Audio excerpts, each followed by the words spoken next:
Moi, je suis donc Aurélien Taché, député du groupe LFI et élu dans le Val d'Oise,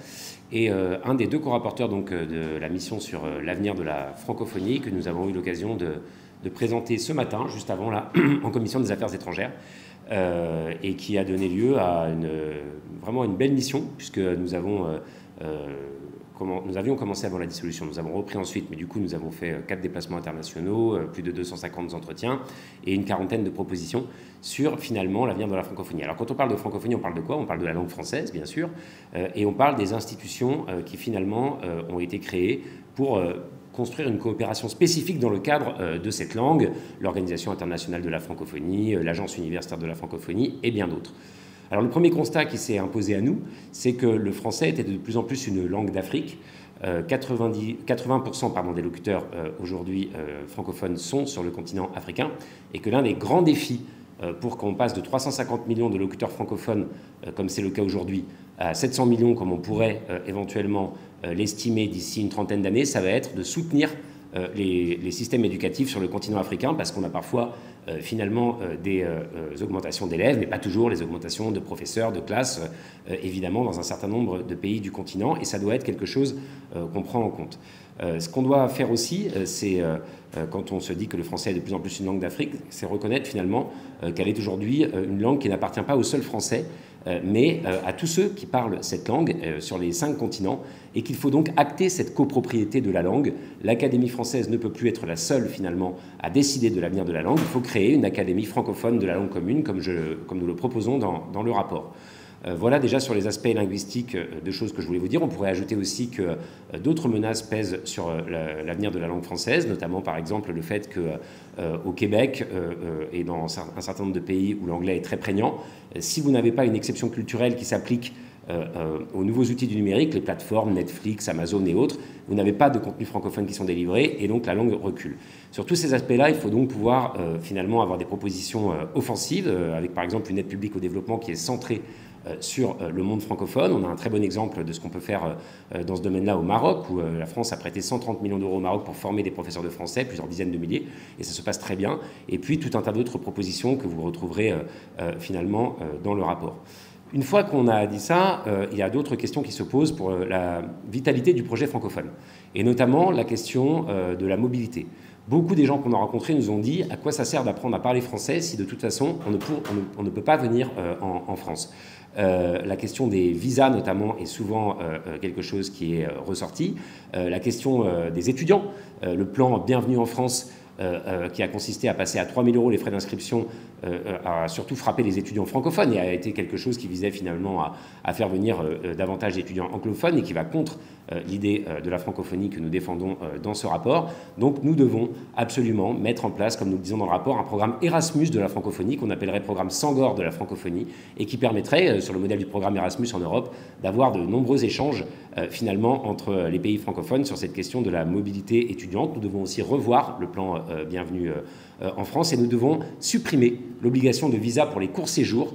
pour tout un tas de gens dans l'espace francophone, notamment artistes, chercheurs, décideurs politiques, économiques, et réfléchir à un visa francophone. Voilà des questions très importantes à traiter. Beaucoup de jeunes gens qui apprennent aujourd'hui le français en Afrique du Nord ou ailleurs le font pour aller au Canada, parce qu'on n'a plus aucune possibilité de venir en France. Beaucoup de gens en Chine ou en Inde qui apprennent le français le font pour venir conquérir les marchés en Afrique centrale. Le Maroc délivre un certain nombre de bourses aux étudiants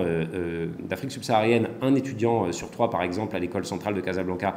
et fait vivre la langue française. La France ne doit pas rester à l'écart des dynamiques de l'espace francophone, et la France doit aussi prendre conscience du fait que son débat public, qui est très suivi par les francophones dans le monde entier, et notamment en Afrique, quand ils tournent toute la journée sur les questions d'immigration, sur les difficultés que poseraient finalement les descendants des anciennes colonies françaises, et qui sont aujourd'hui le cœur du projet francophone, puisque, je l'ai redit, 80% des locuteurs français sont en Afrique, ça pose question, ça vient heurter la dynamique de créolisation dans laquelle je crois personnellement beaucoup, et donc nous devons réfléchir aux manières de faire évoluer notre débat public, nos dispositifs de mobilité, la manière dont on partagera l'avenir de cette langue commune qui est la nôtre, si nous voulons que l'espace francophone finalement se revitalise, qu'il devienne un projet d'avenir, ou redevienne un projet d'avenir. Et puis il y a bien sûr toutes les questions politiques. Quand on aborde la question de la francophonie, on doit parler de ses institutions, je l'ai dit. elles sont nées de la volonté du premier président sénégalais Léopold Sédar Senghor, poète de la négritude, qui avait souhaité que la langue française puisse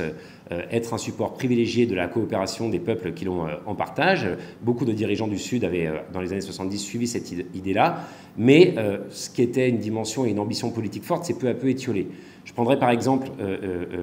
l'exemple de la guerre en Irak en 2003. Tout le monde francophone avait dit d'une seule voix non à la guerre en Irak. Pour le génocide à Gaza, sur le dernier sommet de Villers-Cotterêts, dernier sommet de la francophonie l'année dernière, on n'a pas eu cet élan politique. Et sujet encore plus éminent pour l'espace francophone, la guerre qui ravage la République démocratique du Congo. L'actuel secrétaire général de l'Organisation internationale de la francophonie, Mme Mushikiwabo, est l'ancienne ministre des Affaires étrangères du dirigeant rwandais Paul Kagame. Le Rwanda est aujourd'hui engagé dans un conflit avec la République démocratique du Congo, dans un conflit où il est l'agresseur et le Congo l'agressé, et l'OIF n'a absolument rien dit, ou très peu, sur ce sujet, alors qu'elle aurait dû être à l'initiative d'une grande opération de maintien de la paix, comme la francophonie a pu savoir le faire par le passé. Enfin, il y a aussi à voir comment bien déconnecter cette idée de la politique étrangère française. Il n'est pas acceptable que finalement la Guinée ou le Tchad n'aient eu absolument aucun reproche, sanction des institutions francophones, quand des pays qu'on juge moins favorables à Paris, comme on dit encore,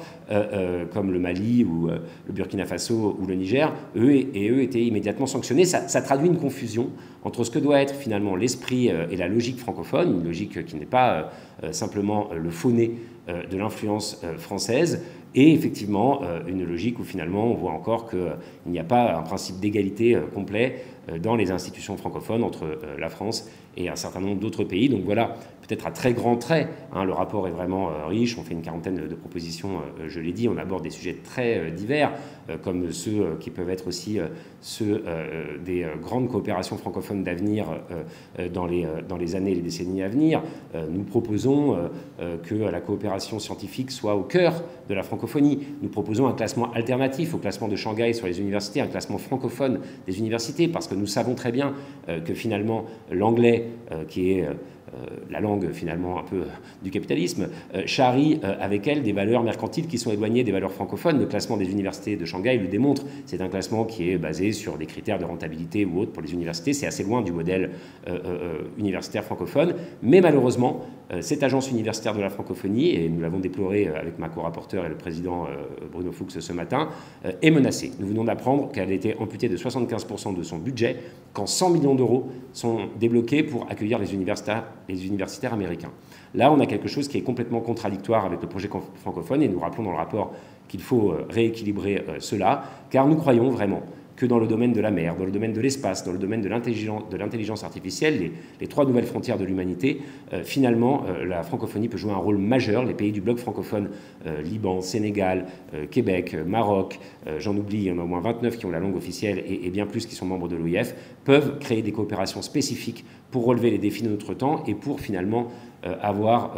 un ordre international qui soit plus juste, qui soit plus conforme aux idéaux finalement de paix, aux idéaux de rééquilibrage des rapports entre le Nord et le Sud, aux idéaux d'une langue comme support de la solidarité et du partage. Je vous remercie.